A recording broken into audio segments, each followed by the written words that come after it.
Bapa, kami sungguh mengucap syukur Engkau Allah yang baik di dalam setiap musim kehidupan kami.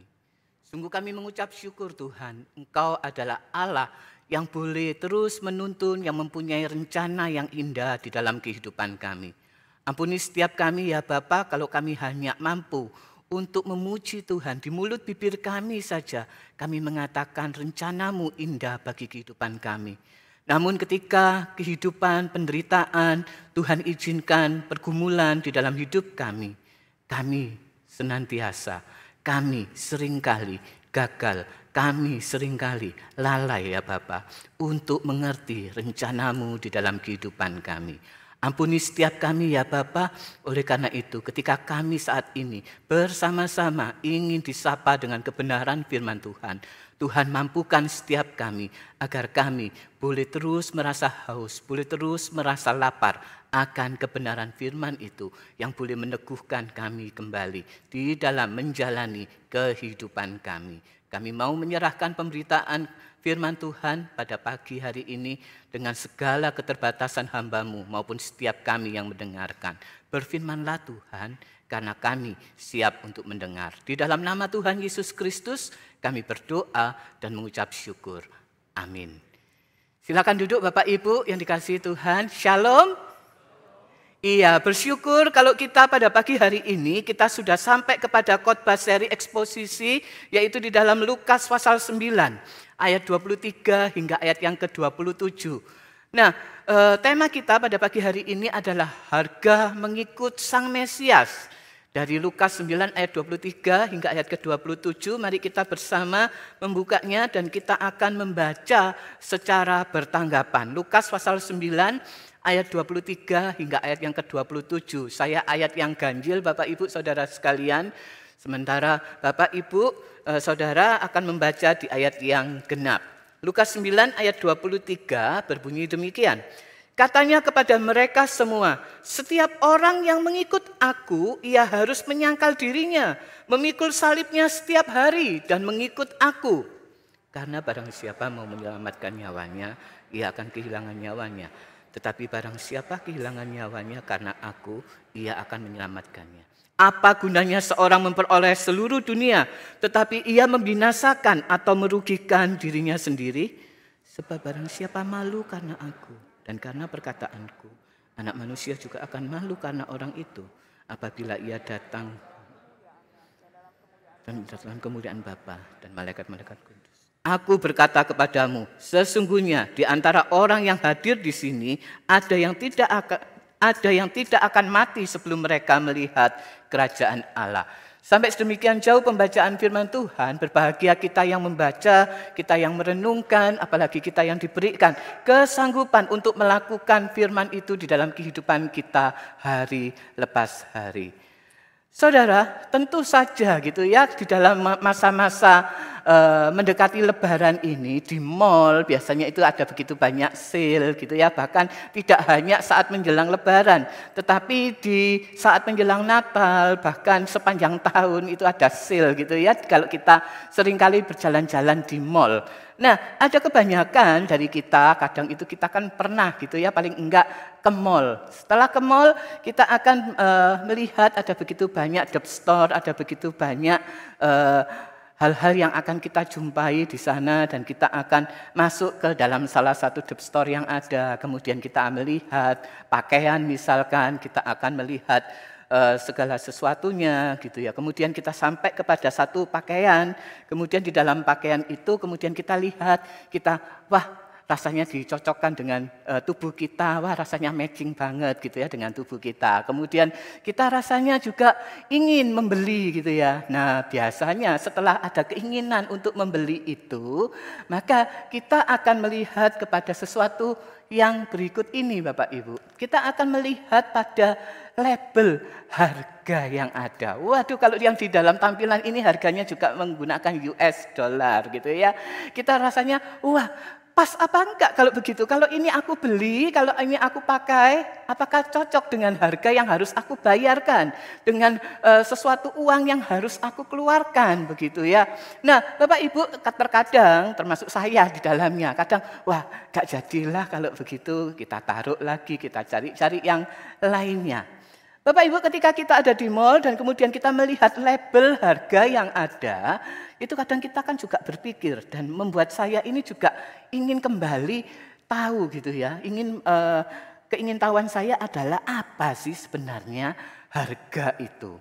Harga itu apa sih? Kan tema kita hari ini adalah harga mengikut Yesus gitu ya. Harga itu apa? Ternyata ketika saya melihat di dalam Kamus Besar Bahasa Indonesia, ternyata harga itu adalah nilai barang yang ditentukan atau dirupakan dalam bentuk uang. Nilai barang yang dirupakan dalam bentuk uang gitu ya. Jadi ketika kita ada pakaian yang akan kita beli, kemudian kita harus membayar dengan harga yang sudah dinilai, yang sudah ditentukan, dirupakan di dalam bentuk uang itu. Kemudian bukan saja barang Bapak Ibu, tetapi juga jasa ternyata. Nah, saya sih pelayanan selama ini di sekolah gitu ya dengan Bu Elisa juga. Nah, Bapak Ibu, ketika kita ngomong tentang sekolah yang berupa jasa itu, bukankah kita juga harus membayar di dalam bentuk uang, dirupakan dalam bentuk uang untuk jasa yang diterima oleh anak-anak adik-adik kita, bahkan cucu kita untuk sekolah, untuk antar jemput. Demikian juga dengan jasa dokter, jasa konstruksi dan sebagainya. Bapak Ibu, ada hal yang harus dibayar ketika kita menginginkan sesuatu benda, menginginkan juga sesuatu jasa.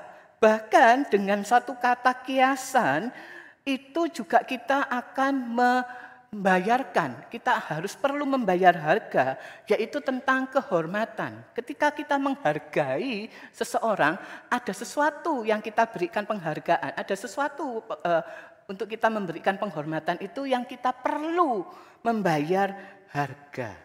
Nah Bapak Ibu, tema kita adalah harga mengikut Sang Mesias. Sekali lagi, harga mengikut Sang Mesias. Berarti ketika kita mengikut Sang Mesias, pertanyaannya adalah, haruskah kita bayar harga? Haruskah kita ini mengeluarkan uang? Haruskah kita ini menggeret kartu kredit kita untuk kita berikan kepada Sang Mesias karena kita telah mengikutnya? Kok rasanya hitung-hitungan banget gitu ya? Mengikut Tuhan itu harus bayar gitu ya. Mengikut Tuhan itu apakah harus bayar?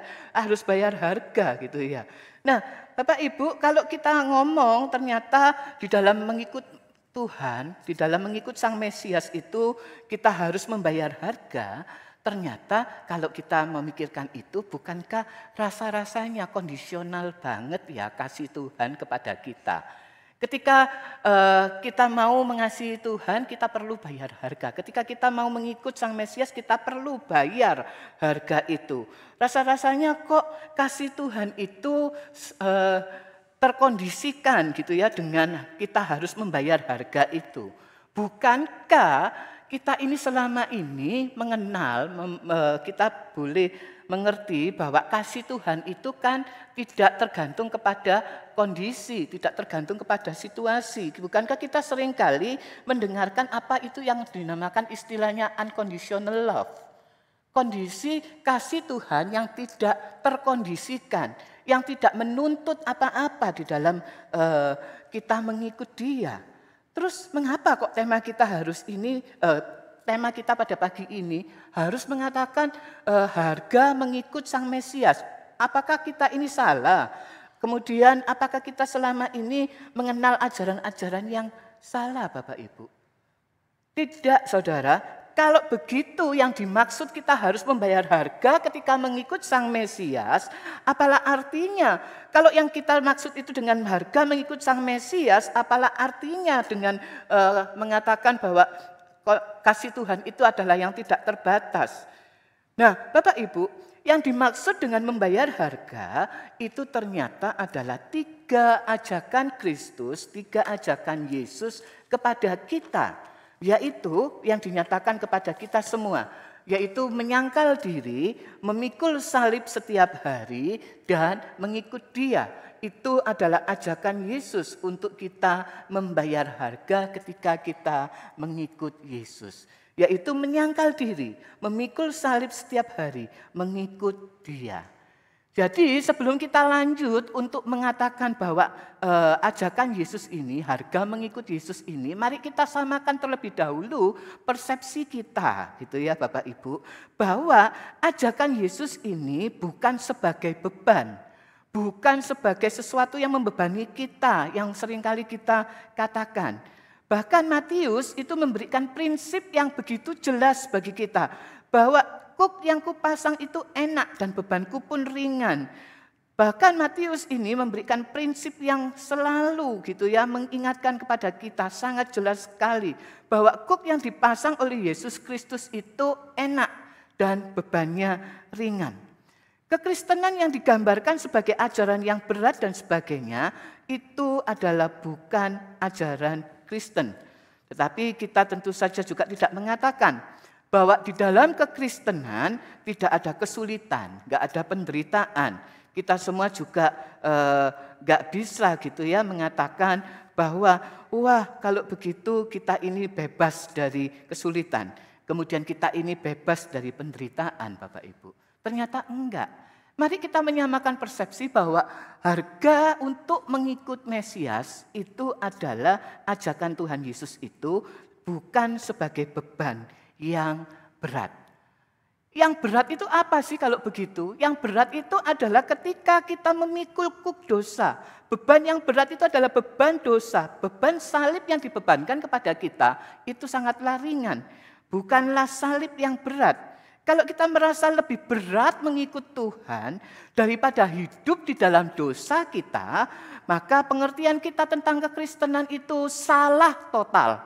Sekali lagi Bapak Ibu, kalau kita merasa lebih berat mengikut Tuhan daripada hidup di dalam dosa kita terus berkanjang, senantiasa terus senang hidup di dalam dosa kita, maka pengertian hidup kita tentang kekristenan adalah salah total Bapak Ibu, gagal total. Mengapa Bapak Ibu? Karena ajakan Yesus ini bukanlah sesuatu yang legalis. Ajakan Yesus ini bukanlah sesuatu yang legalis. Artinya adalah begini Bapak Ibu. Ajakan Yesus ini yaitu untuk menyangkal diri, memikul salib dan mengikut Dia. Itu ketika kita melakukan semuanya, ketika kita membayar melakukan semuanya itu, maka kita akan memperoleh berkat.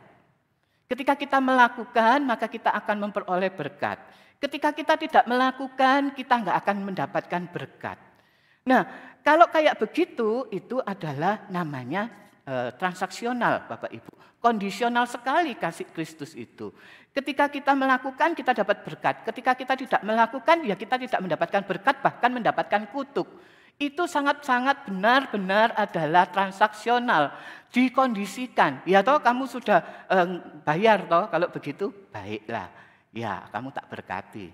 Ketika kamu nggak mau bayar harga, ya kamu tidak aku berkati gitu ya. Nah itu yang dinamakan legalis, itu yang dinamakan kondisional, itu yang dinamakan dengan transaksional, kasih yang transaksional. Tetapi di sini Bapak Ibu, ajakan Tuhan Yesus itu diberikan karena Yesus itu sendiri sebagai dan sudah atau telah selesai melakukannya. Jadi Bapak Ibu, apa yang sebenarnya tidak bisa kita lakukan, itu sudah dikerjakan kok oleh Yesus Kristus. Ajakan Yesus itu untuk menyangkal diri, untuk memikul salib setiap hari, kemudian untuk mengikut Dia, itu sudah dilakukan oleh Yesus Kristus. Karena itu, ada aspek substitusi, ada aspek pengganti gitu ya. Jadi Bapak Ibu, Yesus itu telah menyangkal dirinya sampai mau datang ke dalam dunia ini. Yesus telah memikul salibnya.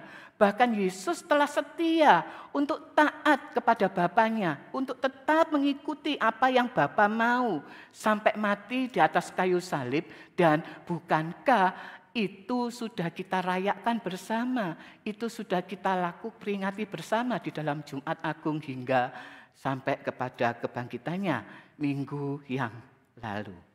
Bapak Ibu, karena itu sebelum kita lebih lanjut sekali lagi, mari kita menyamakan persepsi terlebih dahulu. Harga untuk mengikut Kristus itu sudah lunas, sudah dinyatakan, sudah dilakukan oleh Yesus Kristus. Dan Yesus Kristus mengajak kita untuk kita ini mengikutinya, untuk kita ini meneladaninya, untuk kita ini boleh terus melakukan, membayar harga seperti apa yang telah Tuhan Yesus lakukan. Dan menjadi ucapan syukur kita untuk kita boleh melakukannya. Bapak Ibu, mari kita lihat kembali di dalam ayat 22. Yesus itu membicarakan tentang penderitaan yang akan dialaminya. Namun di ayat 23, Yesus itu kembali mengingatkan bahwa penderitaan itu juga akan dialami oleh setiap orang yang mau mengikutnya. Ayat 23 ya, katanya kepada mereka semua, setiap orang yang mau mengikut aku, ia harus menyangkal dirinya, memikul salibnya setiap hari, dan mengikut aku. Di sini ada frase setiap orang, Bapak Ibu. Jadi 3 hal ajakan Yesus untuk menyangkal diri, memikul salib dan mengikut Dia, itu tidak hanya ditujukan kepada 12 murid Kristus yang pada waktu itu bersama-sama dengannya, tetapi kepada setiap orang yang membaca bagian atau nats atau ayat ini. Termasuk kita bukan di dalamnya. Kita sudah membaca, kita tadi sudah membaca bersama-sama bertanggapan ayat ini. Dan itu berlaku pula, ajakan itu, ajakan untuk membayar harga di dalam mengikut Kristus, itu untuk setiap kita.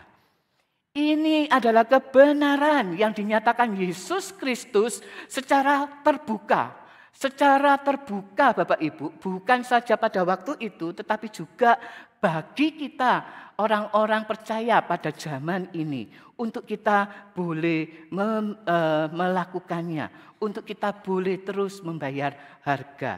Yesus tidak memberikan iming-iming untuk yang melakukannya dapat berkat dan sebagainya. Kalau seperti demikian itu adalah transaksional atau kondisional atau yang tadi kita kenal dengan sesuatu yang legalis. Tetapi ajakan Yesus untuk kita boleh membayar harga ketika kita mengikut Mesias itu adalah sudah dilakukan oleh Yesus Kristus. Nah Bapak Ibu, karena itu mari kita akan melihat lagi apa sih arti dari menyangkal diri, memikul salib, kemudian mengikut Dia itu. Kita akan lihat satu persatu Bapak Ibu. Menyangkal diri. Apa itu menyangkal diri? Di dalam surat Efesus itu jelas menyatakan bahwa di dahulu kita ini adalah manusia lama. Sekarang ini kita sudah ditebus dan sudah menjadi manusia baru. Dan di dalam kehidupan perjalanan hidup kita, di dalam kekristenan kita, kita masih mengalami pengudusan secara progresif. Atau yang dinamakan progressive sanctification. Jadi kita ini akan terus mengalami proses pengudusan itu dan akan sempurna ketika kita kembali bertemu dengan Bapa. Tuhan yang akan menyempurnakan kita di dalam proses pengudusan itu. Nah, di dalam proses pengudusan itulah maka kita harus aktif Bapak Ibu. Kita harus aktif mematikan dosa dan berjuang untuk terus hidup kudus. Menyangkali segala keinginan yang bertentangan dengan kehendak Allah. Biasanya Bapak Ibu akan terasa sulit gitu ya, terasa sulit, terasa enggak enak, terasa menderita proses untuk hidup kudus itu. Proses yang kita ini mematikan dosa-dosa kita. Kita mematikan apa yang menjadi keinginan kita. Apa yang telah menjadi berhala-berhala di dalam kehidupan kita. Proses itu sangatlah sulit sekali. Sangat merasa bahwa di dalam proses itu kita kok nggak bisa-bisa gitu ya. Nah, Bapak Ibu, ketika merasa sulit, ketika kita merasa berat, bahkan menyakitkan itu, ayo kita tetap mau melakukan. Kita taat terlebih dahulu. Sehingga ketika kita taat, ketika kita melakukannya, baru kita mengerti bahwa prosesnya itu seharusnya tidak menyakitkan kok. Seharusnya tidak perlu sampai menderita kok. Seharusnya enak kok. Seperti yang Tuhan Yesus katakan di Matius itu, kuk yang kupasang itu ringan dengan kita melakukan penyangkalan diri kita. Nah, di dalam menyangkal diri, kita harus memotong setiap pohon. Di dalam menyangkal diri, kita haruslah memotong setiap pohon dosa kita yang menghasilkan buah yang buruk di dalam kehidupan kita.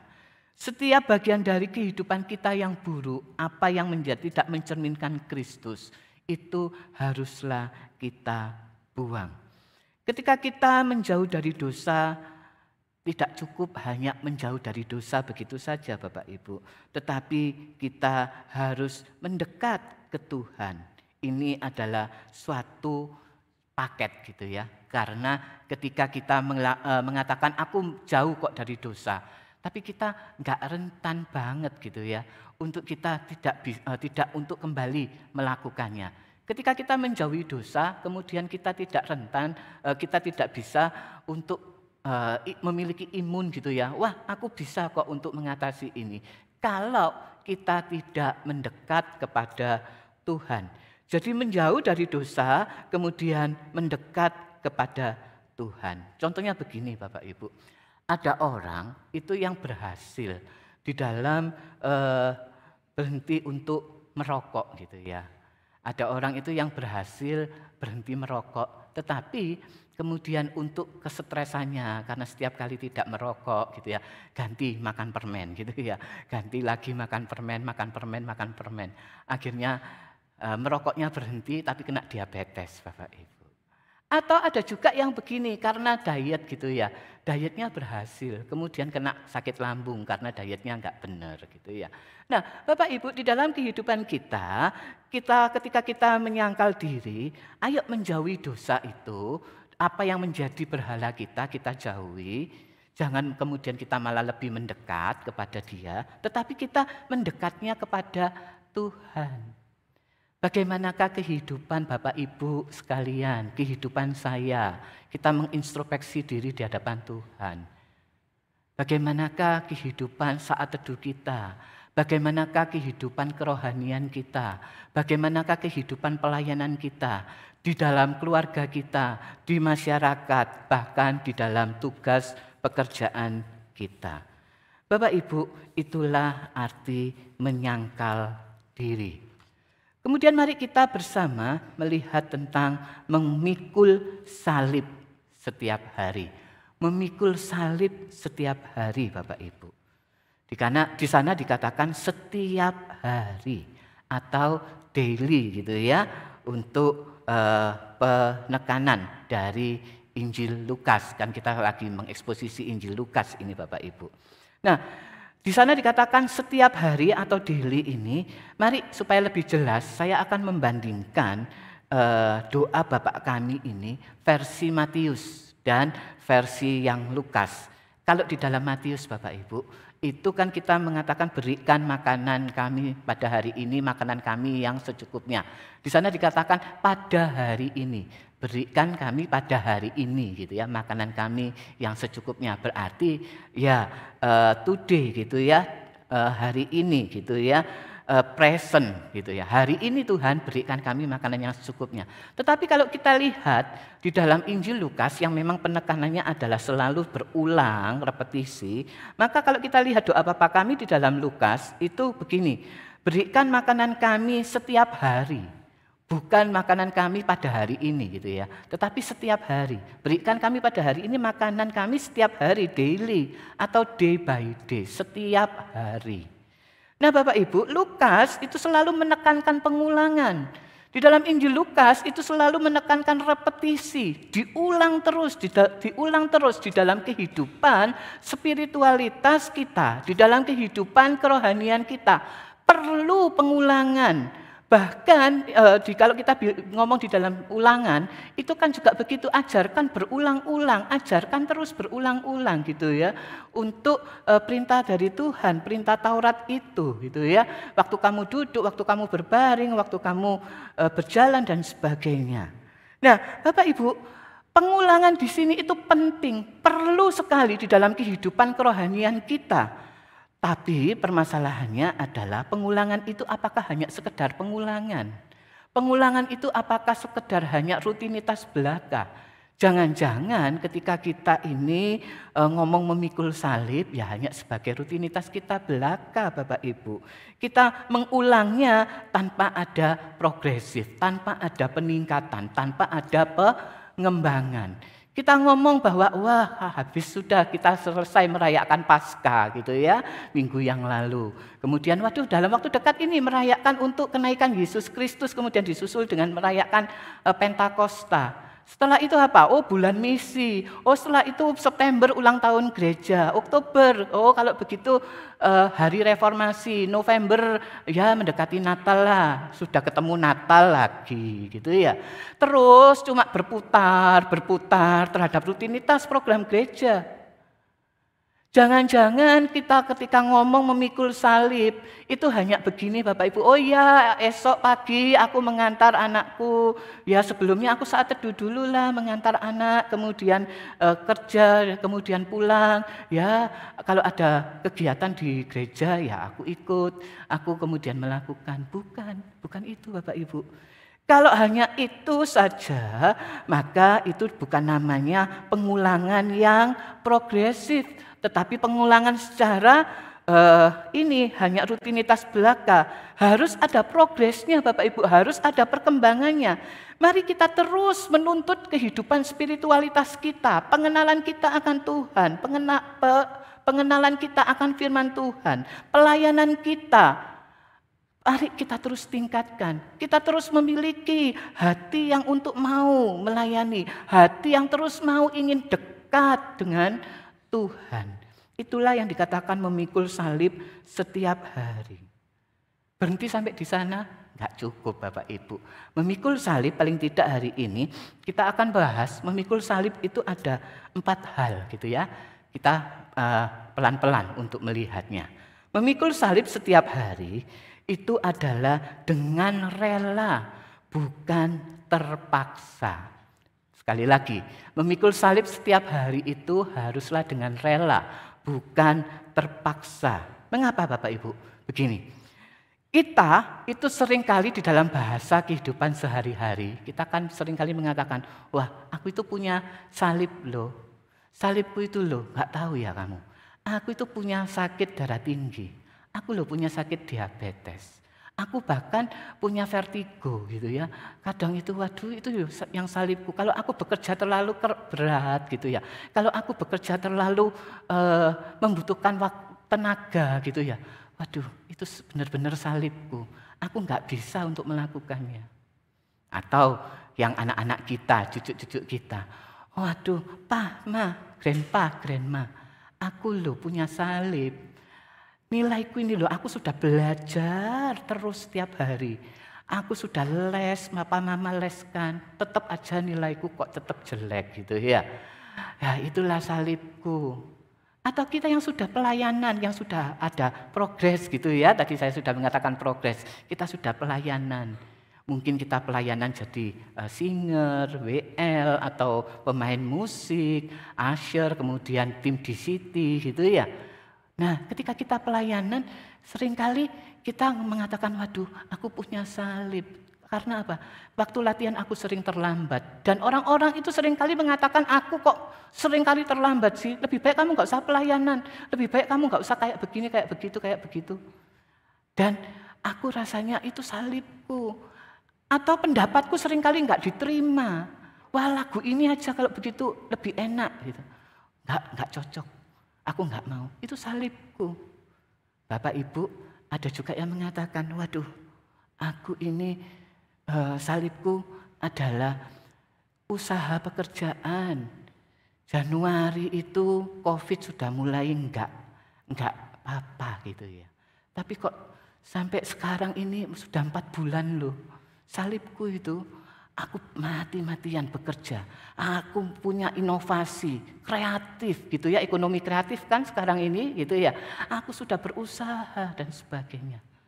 Tapi benar-benar ya, itu salibku kok. Kerjaanku gak maju-maju, usahaku gak maju-maju, malah cenderung penurunan, bangkrut. Belum lagi loh bayar THR.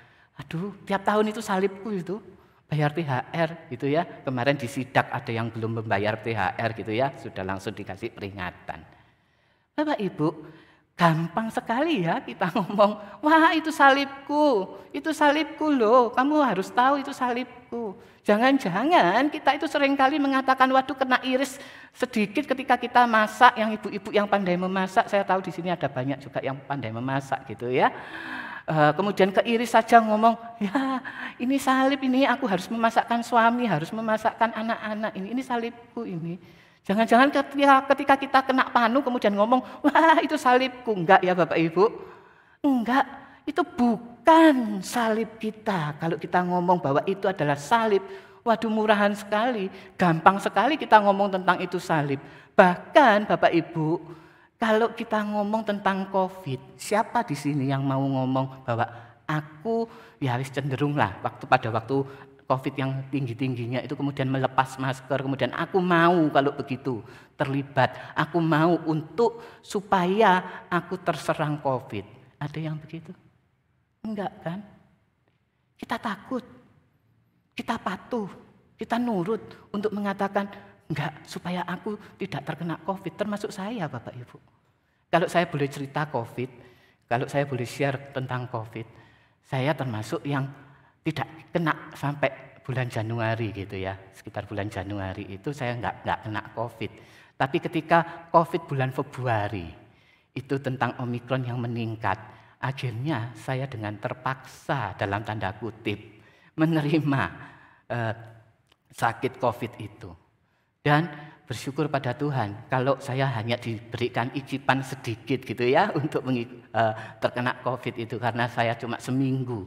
Padahal saya sempat menyatakan statement gitu ya ketika guru-guru itu kan banyak yang kena COVID akhirnya dirumahkan gitu ya WFH, kemudian harus ada pengganti, pendamping yang ada di dalam kelas dan sebagainya. Bahkan saya sempat menyatakan begini Bapak Ibu, waduh pokoknya jangan kena COVID deh. Saya mau kok untuk menggantikan gitu ya. Untuk mengajar gak apa-apa, untuk mendampingi anak-anak, ya kamu di rumah aja gak apa-apa. Pokok asal aku gak kena COVID. Tapi akhirnya tumbang juga. Yang namanya penginjil luasan tumbang juga Bapak Ibu. Kena COVID gitu ya, meskipun hanya sedikit. Artinya apa? Ketika kita menerima penyakit, ketika kita divonis kanker, ketika engkau divonis bahwa usahamu tidak berhasil, ketika anak cucu kita itu mengalami kesetresan di dalam belajar mereka dengan mendapatkan nilai-nilai yang buruk, itu bukan salib. Karena apa? Karena kalau salib itu dengan kesadaran, dengan kemauan kita menerima. Sedangkan kalau penyakit, ya nggak bisa. Kita terpaksa kok menerimanya itu. Tetapi kalau kita ngomong tentang salib, itu adalah kesadaran. Yesus Kristus itu dengan sadar. Yesus Kristus itu benar-benar sebenarnya ingin kalau bisa cawan itu berlalu. Tetapi Yesus itu dengan penuh kesadaran ini adalah kehendak Bapa, aku harus melakukannya. Maka dia melakukannya. Mau menerima, mau memikul salib. Saya akan berikan contoh dengan contoh yang sangat amat sederhana sekali. Gitu ya. Karena apa? Karena masih jauh kalau kita ngomong hanya contoh kayak demikian. Contohnya begini Bapak Ibu. Ketika kita sudah kelelahan, ketika kita ini sudah capek kerja gitu ya, seharian kerja, belum lagi direpoti dengan mengantar anak-anak sekolah lah, anak-anak yang mau les lah dan sebagainya. Kita yang mungkin masih kuliah, kita mungkin yang masih sekolah, kemudian kita ngomong, aku kelelahan. Tetapi di tengah kelelahan itu, kemudian ada jadwal pelayanan yang harusnya kita itu hadir di gereja, gitu ya. Maka kita mau dengan kesadaran mengambil itu, mengambil jadwal pelayanan itu. Atau tiba-tiba ada yang ngomong, temanku lo sakit, ayo kita kunjungan yuk.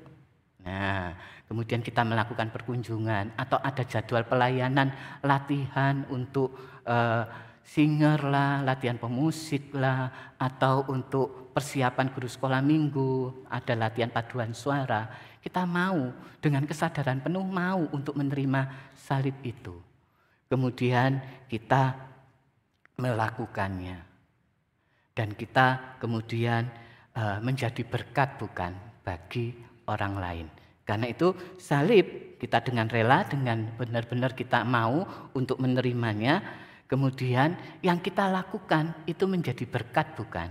Akhirnya ketika latihan, wah bagus sekali kayak seperti tadi gitu ya. Kita boleh menikmati hadirat Tuhan dengan bersukacita, memuji Tuhan. Kemudian kita menjadi berkat bagi orang lain. Ketika apa? Ketika melakukan perkunjungan, temannya terhibur. Wah ternyata kamu datang ya, tak kirain kamu nggak datang. Kemudian cerita tentang sakitnya. Jadi berkat kan? Jadi berkat. Jadi memikul salib setiap hari itu dengan rela, bukan dengan terpaksa. Dan menjadi berkat bagi orang lain. Itu memikul salib. Habis sampai di sana? Enggak. Karena itu benar-benar hanya contoh yang amat sangat sederhana sekali.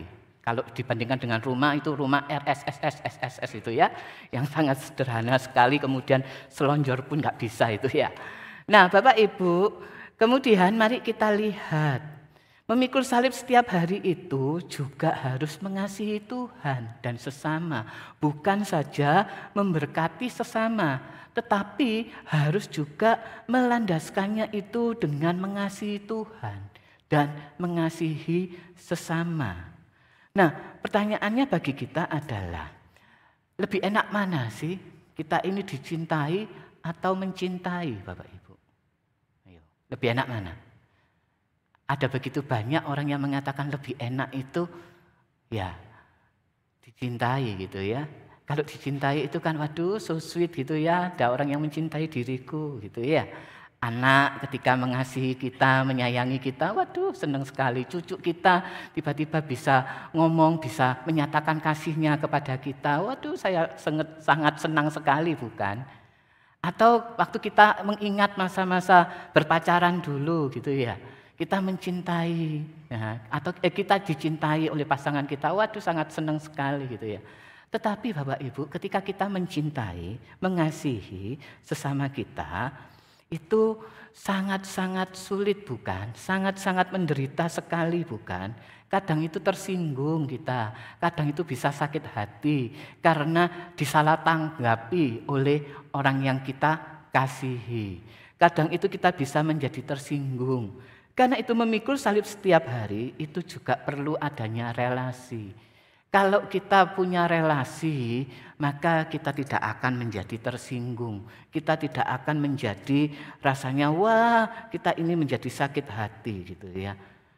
Bapak Ibu, Yesus Kristus mati di atas kayu salib bukan saja menikmati rasa sakit yang ada, tetapi dia dihina. Dia itu juga dijadikan mainan oleh orang-orang tentara Romawi juga pada saat itu.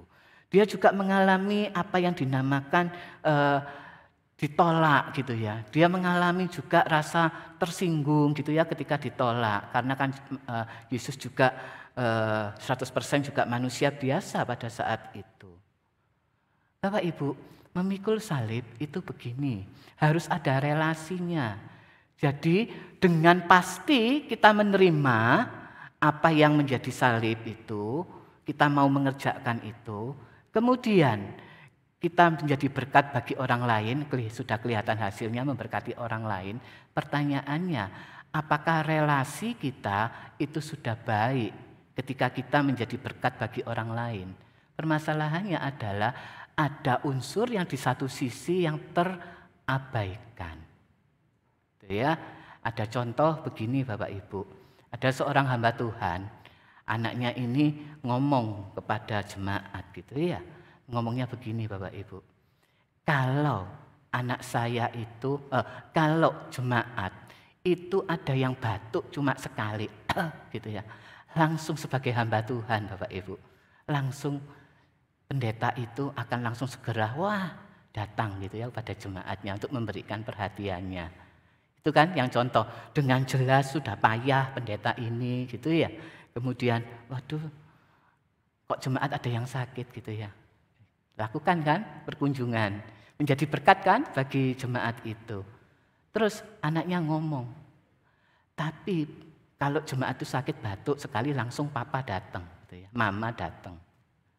Tapi kalau aku yang sakit, anak dari hamba Tuhan itu, kalau aku yang sakit, sudah sampai demam menggigil, papa mama itu nggak pernah untuk menengok. Bapak Ibu, memikul salib bukan hanya sekedar memberkati bagi orang lain. Tetapi bagaimana hubungan kita dengan tahu akan Tuhan, pengenalan kita, relasi kita dengan Tuhan jelas, relasi kita dengan sesama juga jelas. Sehingga ketika kita sadar melakukan untuk memikul salib itu, kita sadar bahwa Tuhan itu yang utama, bukan nomor satu. Karena apa Bapak Ibu? Kalau kita ngomong Tuhan itu nomor satu, nah pas di dalam kejadian ini, keluarga loh ini aku sudah diprotes anakku loh kalau begitu. Aku sudah diprotes ini, berarti keluarga kalau begitu nomor satu ya. Nomor dua kan urutannya berarti itu. Enggak Bapak itu, bukan itu. Tetapi bagaimana di dalam seluruh aspek kehidupan kita, di dalam seluruh aspek kehidupan Bapak, Ibu, dan saya, itu mengutamakan Tuhan. Tuhan sebagai pusat hidup kita. Sebagai orang Kristen, sebagai orang yang telah diselamatkan. Tuhan sebagai pusat hidup kita, relasi kita dengan Tuhan, itu juga akan menentukan relasi kita dengan sesama. Bagaimana di dalam kehidupan pekerjaan kita? Kita juga terus mengutamakan Tuhan di dalam kehidupan pekerjaan kita. Kita nggak bisa kemudian menjadi berkat hanya di dalam dunia usaha kita, kemudian Tuhannya itu dinomor duakan. Enggak Bapak Ibu. Kita tetap harus mengutamakan Tuhan di dalam usaha bisnis kita, pekerjaan kita. Ketika kita diingatkan oleh Tuhan, bagaimana pekerjaanmu yang kotor, bagaimana pekerjaanmu itu yang tidak membuahkan hasil bagi Tuhan. Ketika di dalam rumah tangga kita, bagaimana kita bisa mencerminkan relasi kita dengan Tuhan, juga relasi kita kepada sesama. Itu kita naik lagi setapak Bapak Ibu. Menerima salib dengan kesadaran, gak terpaksa, kemudian melakukan, jadi berkat bagi orang lain, tapi terus ada relasi dengan Tuhan, relasi dengan sesama. Tidak ada relasi yang mengorbankan sesuatu, kemudian ya aku fokus ini dan fokus itu. Bahkan di dalam pelayanan pun juga kita harus begitu. Tuhan yang jadi fokus kehidupan kita, Tuhan yang harus terus senantiasa ada di dalam kehidupan kita Bapak Ibu. Dan kemudian adalah penggenapan dari kehendak Bapa. Selain ada relasi, maka yang kita lakukan adalah penggenapan dari kehendak Bapa. Saudara sekalian, ada seorang penafsir atau penulis dari suatu tafsiran mengatakan begini. Fokus dari kehidupan Yesus Kristus itu sebenarnya bukanlah salib. Wah, kita agak-agak kaget gitu ya. Kok bisa seorang teolog itu menuliskan begitu? Dia mengatakan bahwa fokus dari kehidupan Yesus Kristus itu bukanlah salib. Loh, terus apa kalau begitu fokus kehidupan Yesus Kristus itu? Ternyata dia belum selesai untuk menyampaikan statementnya. Fokus kehidupan Yesus Kristus bukanlah salib, tetapi fokus dari kehidupan Yesus Kristus itu adalah kehendak Bapa. Fokus kehidupan Yesus bukanlah pada salib, tetapi pada kehendak Bapa. Di mana kehendak Bapa itu ada memikul salib. Di dalam mengikuti kehendak Bapa itu ada memikul salib di dalamnya. Jadi memikul salib itu hanyalah sebagian ada di dalam kehendak Bapa. Ada begitu banyak fokus kehidupan Yesus Kristus, bukan hanya sekedar untuk memikul salib. Karena itu Bapak Ibu, kita harus mengerti terlebih dahulu kehendak Bapa. Seperti tadi yang sudah saya katakan, Bahwa Yesus Kristus ketika di Taman Getsemani itu benar-benar bergumul, bukan? Benar-benar dia mengatakan, kalau boleh cawan ini berlalu, tapi jangan kehendakku tuh Bapa, kehendakmu yang jadi. Jadi ketika Kristus sadar untuk memilih memikul salib, itu Yesus Kristus sadar bahwa itulah kehendak Bapa. Dan kehendak Bapa itulah yang akan dilakukan. Bagaimana di dalam kehidupan kita Bapak Ibu? Seringkali orang mengatakan, ya aku ini mau untuk mencari kehendak Tuhan. Aku mau untuk ingin menyenangkan Tuhan. Aku mau untuk mengasihi Tuhan. Tapi pertanyaannya adalah motivasinya apa terlebih dahulu? Ada begitu banyak ketika saya juga saat ini masih untuk mendampingi orang yang bermasalah di dalam kehidupan keuangan Bapak Ibu. Ketika saya dampingi, dia mengatakan, wah aku takut, aku nggak bisa lagi. Aku takut bahwa ketika aku mengikuti kehendak Tuhan yang seperti ini, itu nanti ternyata salah. Ternyata nanti kalau aku sampai nggak bisa melewati itu bagaimana? Ternyata kalau aku salah langkah, kan aku kembali mengalami kerugian. Aku kan mengalami kembali ketersiksaan, penderitaan itu lebih parah lagi. Aku takut. Padahal baru saja saya ajak untuk berdoa, ya aku mau Tuhan untuk mencari kehendak Tuhan. Tetapi ketika selesai, ketika sudah mengambil keputusan, ada ketakutan, ada kekhawatiran. Bukankah ketika kita ini mengatakan kehendak Tuhan, tapi sebenarnya motivasi kita itu adalah supaya kita sendiri ini yang gak rugi, supaya kita sendiri ini yang terus dienakkan. Jangan-jangan itu juga yang terjadi di dalam kehidupan kita Bapak Ibu. Mari kita kembali mengoreksi diri di hadapan Tuhan. Apa sih ketika kita ngomong mencari kehendak Tuhan? Ketika Bapak Ibu dan saya mengalami pergumulan, Tuhan aku mau mencari kehendak-Mu. Apa kalau begitu motivasinya? Biarlah Tuhan yang akan terus menegur kita, menyapa kita ketika kita ngomong bahwa itu adalah kehendak-Mu. Bapak Ibu yang dikasihi Tuhan, menyangkal diri, memikul salib. Dan ada begitu banyak contoh-contoh tadi di dalam kehidupan memikul salib. Maka sekarang kita akan melihat bahwa yang bagian ketiga, ajakan Yesus Kristus untuk kita ini membayar harga adalah mengikut aku. Artinya apa Bapak Ibu? Artinya adalah kita membiarkan Kristus itu yang benar-benar memimpin di dalam kehidupan kita. Karena begini saudara, karena ketika kita mengikut Kristus, itu kan kita seringkali membuat persyaratan gitu ya, mengkondisikan bahwa aku mau mengikut engkau asalkan gitu ya.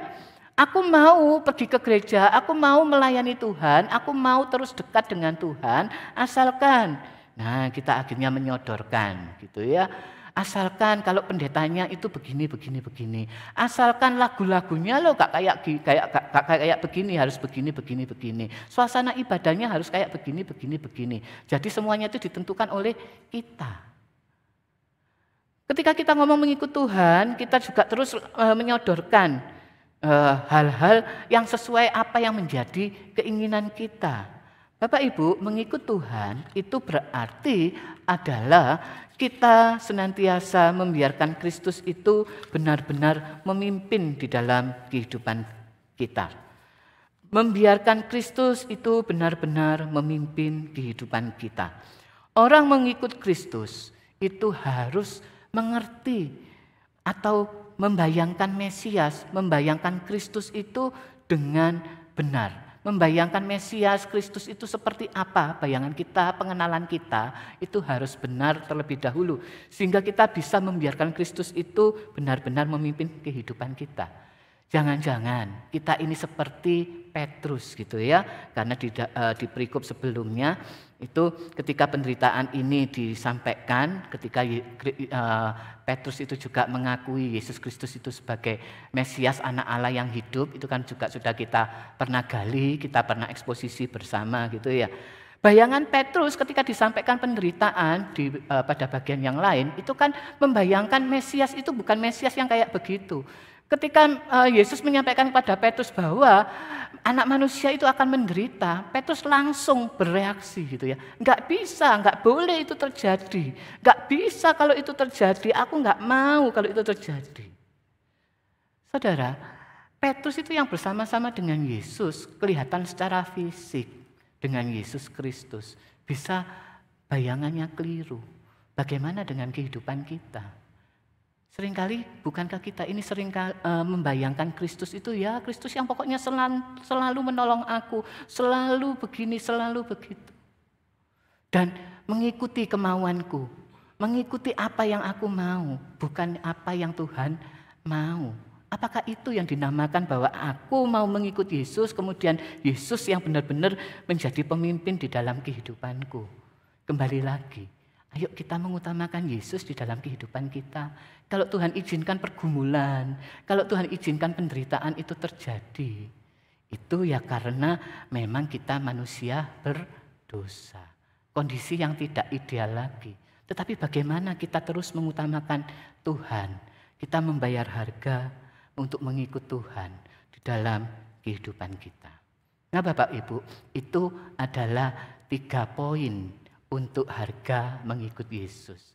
Kemudian ayat 24, 25, 26 itu yang memang kelihatannya ya menyeramkan gitu ya, agak-agak terkesan mengerikan gitu ya. Tapi mari kita harus melihat ketika kita tidak membayar harga mengikut Mesias, yaitu dengan menyangkal diri kita, memikul salib kita dan mengikut Dia, maka konsekuensi bagi kita yang menolak, yang tidak melakukannya adalah di ayat yang ke-24. Itu sangat paradoks gitu ya. Karena barang siapa mau menyelamatkan nyawanya, ia akan kehilangan nyawanya. Tetapi barang siapa kehilangan nyawanya karena aku, ia akan menyelamatkannya. Bapak Ibu, karena barang siapa mau menyelamatkan nyawanya, bukankah itu yang sedang kita hadapi saat ini? Kita seringkali mencari aman, kita seringkali ingin mencari kedamaian secara duniawi. Bukankah itu Bapak Ibu yang seringkali kita lakukan? Kita menolak untuk memikul salib, menolak ajaran Tuhan, menolak untuk mengikut Dia, menolak untuk menyangkal diri kita. Kita enak-enak aja hidup di dalam keberdosaan kita. Kita mencari aman, kita mencari damai secara duniawi, secara akal kita, secara rasio kita, tanpa melibatkan Tuhan di dalam seluruh aspek kehidupan kita. Dan kalau kayak begitu, maka dikatakan barang siapa kehilangan nyawanya karena aku, Tuhan akan menyelamatkan. Tetapi kalau kita yang mencari hal-hal yang tentang kedamaian duniawi dan keamanan itu untuk menyelamatkan nyawa kita saat kita di dalam dunia ini, maka Tuhan mengatakan bahwa kita akan kehilangan nyawa kita. Kita akan tidak memiliki hidup kekal itu. Ayat yang ke-25, konsekuensi yang kedua. Dikatakan di sana, apa gunanya seorang memperoleh seluruh dunia, tetapi ia membinasakan atau merugikan dirinya sendiri. Apa gunanya Bapak Ibu? Kita ini bekerja terus mati-matian, menyekolahkan anak dia dari kecil kemudian besar. Nah, kalau kita hanya untuk mengejar itu, apa gunanya? Kita memperoleh kesuksesan di dalam dunia ini, tetapi kita akan binasa. Bukankah itu yang dinamakan kerugian kita? Kalau kita selama ini masih terus saja mengikuti kemauan diri kita sendiri. Bapak Ibu, ayat yang ke-26. Sebab barang siapa malu karena aku dan karena perkataanku, anak manusia juga akan malu. Ini sangat juga paradoks Bapak Ibu. Antara malu di sana, shame, kemudian juga kemuliaan. Barang siapa yang malu karena aku, kita malu ketika disebut Kristus. Kita malu ketika, wah kamu sok suci ya, masa di dalam kehidupan pekerjaan ini sudah biasa kita lakukan, gak apa-apa. Kemudian kita malu di hadapan Tuhan untuk melakukan apa yang menjadi kehendak Tuhan, pimpinan Tuhan. Kemudian dikatakan sana, ketika Yesus itu datang di dalam kemuliaannya, Yesus akan tidak mengakui kita di dalam kemuliaannya itu. Paradoks ya, sangat-sangat paradoks, sangat-sangat kontradiksi antara kita yang malu mengakui Yesus Kristus, dan ketika Yesus Kristus itu dalam kemuliaannya datang, kemudian tidak mengakui kita di dalam kemuliaannya. Bapak Ibu, mengerikan rasanya. Tetapi itulah kebenaran firman Tuhan yang boleh kita gali, yang boleh kita baca di dalam kehidupan kita. Kiranya Tuhan menolong kita, harga mengikut Yesus. Maukah kita menyangkal diri, memikul salib setiap hari dan mengikuti Dia? Kiranya Tuhan menolong kita. Mari kita meneduhkan waktu kita sejenak. Kita teduhkan hati kita sejenak di hadapan Tuhan. Kita mau mengoreksi diri kita di hadapan Tuhan.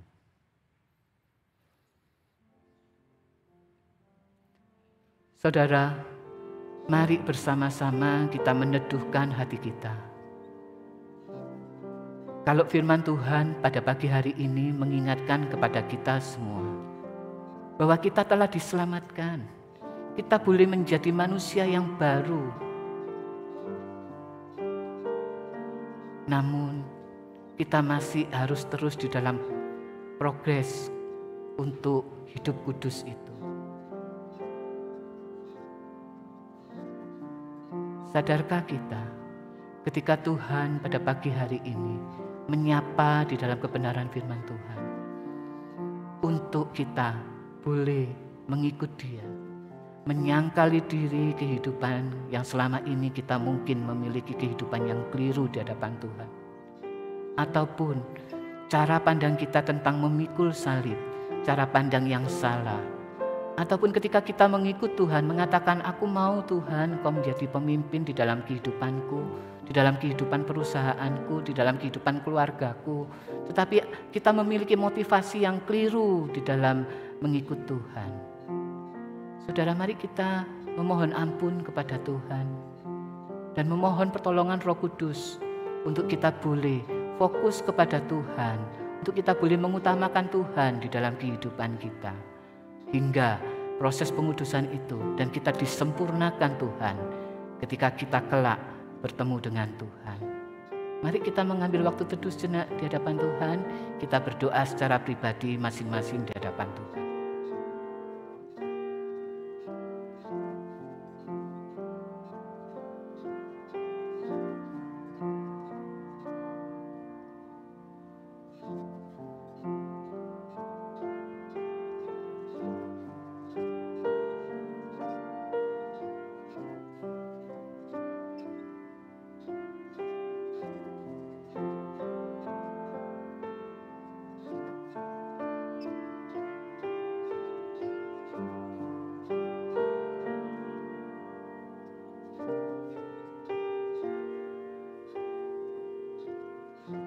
Mari kita pujikan, ku mau seperti-Mu.